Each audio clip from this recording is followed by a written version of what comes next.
So guys, principle of scientific management, इसमें mister Taylor कह रहे हैं नंबर 1 पे science not rule of thumb. Second, harmony not discord, conflict नहीं होना चाहिए, हार्मनी होनी चाहिए। Cooperation not individualism, right. And number 4, development of workers to their greatest efficiency and prosperity, right. ये प्रिंसिपल्स हैं। इसमें नंबर 1 पे हम स्टार्ट करते हैं इसकी study. This is number 1, science not rule of thumb. किसी भी डिसीज़न मेकिंग पावर में, किसी भी डिसीज़न मेकिंग प्रोसेस में पावर जिसके हाथ में है और जो प्रोसेस को हैंडल करता है वो रूल ऑफ थंब नहीं होना चाहिए। इसको सुनते हुए अपने अंगूठे को देखते रहना। ये आजकल जो अंगूठा है, कभी पुराने टाइम में वेस्टर्न यूपी में या पूरे इंडिया में जो है ये ठेंगा होता था और अब ये लाइक बन गया है सोशल मीडिया में। और रूल ऑफ थंब एक टाइम में मीन्स थम्स अप करने का मतलब it's okay, it's done and this is prescribed by me, this is the order. ऐसा भी कई कुछ एरियाज़ में इसको कंसिडर किया गया है। तो टालर जिस कल्चर से आते हैं वहाँ पे रूल ऑफ थंब जो एक कहावत है अंगूठा दिखाने की या फिर थम्स अप करने की, वो किसी एक पर्टिकुलर या फिर ये कहिए कि चलते हुई के कोई एक जो प्रोसेस है, एक मान्यता है कि ऐसा ही होता है, या लोग अपने एक्सपीरियंस पे कुछ डिसीजंस लेते हैं। तो यहाँ टायलर ने जो मैनेजमेंट को रोक दिया है। उसने कहा कि आप एक्सपीरियंस के बेसिस पे डिसीज़न लेते रहेंगे तो हो सकता है आपका एक्सपीरियंस पुराना हो गया हो, मार्केट चेंज हो रहा है, टेक्नोलॉजी चेंज हो रही है, लोगों की डिमांड्स और नीड्स चेंज हो रही हैं, तो आपको साइंटिफिकली डिसीज़न लेने होंगे। आप जब तक एनालाइज ना कर लें तब तक डिसीज़न ना लें, राइट। एक्सपीरियंस के बेसिस पे डिसीज़न लेना या फिर जो है जो सुप्रीमो हैं वही डिसीज़न लेंगे या वो कुछ भी डिसीज़न ले लेते हैं या कुछ भी उल्टा सीधा हो जाता है, तो उसमें नुकसान जो है वो पूरी कंपनी का होता है, गलती आप एम्प्लॉय की निकालते हैं, राइट। तो यहाँ टायलर ने रोका है कि अगर आप ऐसा ही करते आए हैं या जो जैसा सभी कर रहे हैं वैसा ही डिसीज़न आप लेते रहेंगे तो आप किसी मुश्किल में पड़ सकते हैं।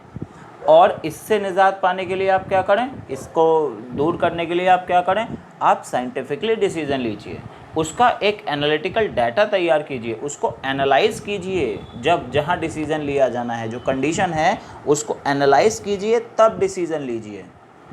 रूल ऑफ थंब नहीं चलना चाहिए कि हाँ बस यही सही है, ऐसा ही होता आया है हमारे कंपनी के अंदर तो ऐसा ही होता रहेगा, या हम इस बारे में यही डिसीज़न लेते हैं। नहीं, ऐसा नहीं है। हर एक कंडीशन अलग हो सकती है।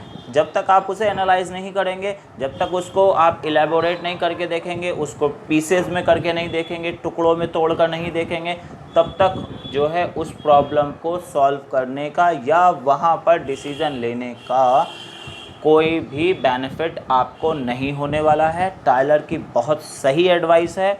इस प्रिंसिपल के थ्रू वो कंसिस्ट कर रहा है मैनेजमेंट्स को कि आप साइंस का यूज़ कीजिए डिसीजन मेकिंग में, राइट।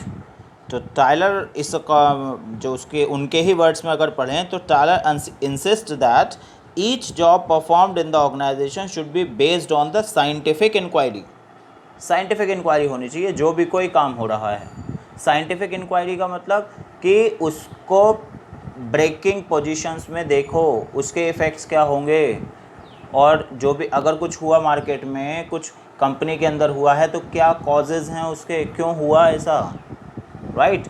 और अगर हम ये डिसीज़न ले लेते हैं तो उसके इफ़ेक्ट्स क्या होने वाले हैं, क्या पता हमारा डिसीज़न गलत हो जाए। पिछले साल आपने ये डिसीज़न लिया था तो प्रॉफिट हुआ था, लेकिन इस बार भी वही डिसीज़न, उसी लेवल का डिसीज़न लेने वाले हैं, उतना ही इन्वेस्टमेंट, उतने ही एम्प्लॉयज़, उतनी ही साइट और उतने ही प्रोजेक्ट्स एक पर्सन को देकर, या फिर कोई एक तरीका अकाउंटेंसी का अडॉप्ट करके, कोई एक तरीका अपने मैनेजमेंट का अडॉप्ट करके आपको पहले फ़ायदा हुआ, ज़रूरी नहीं है अब होगा। तो इस सारी बातों का साइंटिफिक इंक्वायरी होना चाहिए, कोई सा भी जॉब हो रहा हो, है ना।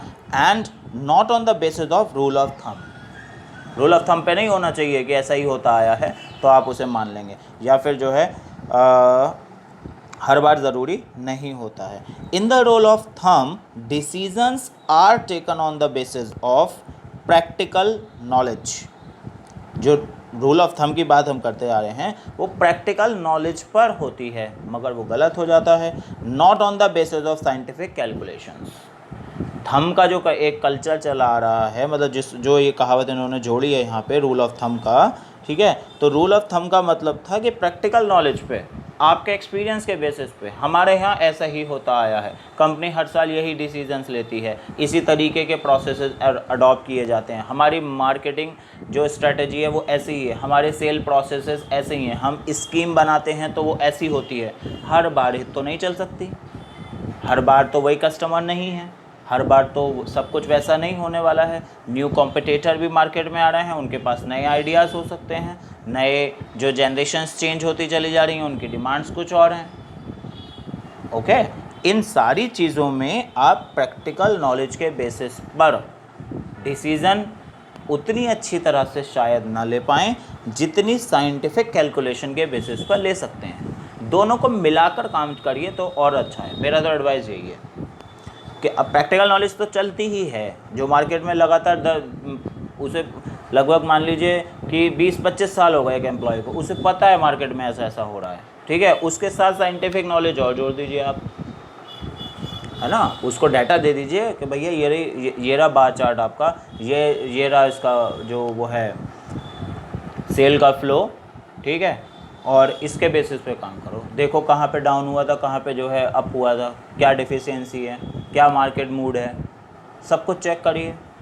टीवी पे क्या चल रहा है, लोगों को क्या पसंद आ रहा है, कौन से स्टार ने कौन सी मूवी में क्या पहन लिया था, उसकी डिमांड वैसी है क्या, है ना। लोग किस तरफ ज़्यादा जा रहे हैं, बैंकिंग की तरफ या इंश्योरेंस में, मतलब इंश्योरेंस में उनका इंटरेस्ट हो रहा है, बैंकिंग डिपॉजिट्स की तरफ हो रहा है, गोल्ड में इन्वेस्ट कर रहे हैं, ये कहाँ इन्वेस्ट कर रहे हैं। आप किसी भी फील्ड में हैं, उसी फील्ड के अकॉर्डिंग्स पे काम करने की कोशिश करेंगे। तो ये साइंटिफिक कैलकुलेशन करना बहुत ज़रूरी है किसी भी डिसीज़न को लेते समय, राइट। तो टायलर ने काफ़ी वैल्यूएबल प्रिंसिपल दिया है नंबर 1 पे, साइंस नॉट रूल ऑफ थम, ठीक है। तो ये था साइंस नॉट रूल ऑफ थम। कोई सी भी केस स्टडी आती है, सभी में इसी डिसीज़न के ऊपर होगा कि भैया वो पुराना डिसीज़न प्रैक्टिकल नॉलेज पे चलता आया था, हमारे यहाँ ऐसा होता आया था, तो जो है ये हो गया है। बताओ टाइलर कौन सा डिसीज़न देंगे, वो प्रिंसिपल देंगे। तो आपका सीधा सा आंसर है साइंस नॉट रूल ऑफ थम, ठीक है। केस स्टडी इसी तरह हिसाब से आएंगी, बहुत आराम से सॉल्व करना, राइट। ओके, तो is it clear to you, समझ में आ गया है, साइंस नॉट रूल ऑफ थम, ठीक है। क्लियर हो गया है तो कमेंट्स में ज़रूर लिखें, यस कोई डाउट है तो ज़रूर लिखें, राइट। आपका एक कमेंट बहुत ज़्यादा वैल्यू रखता है। Thank you very much.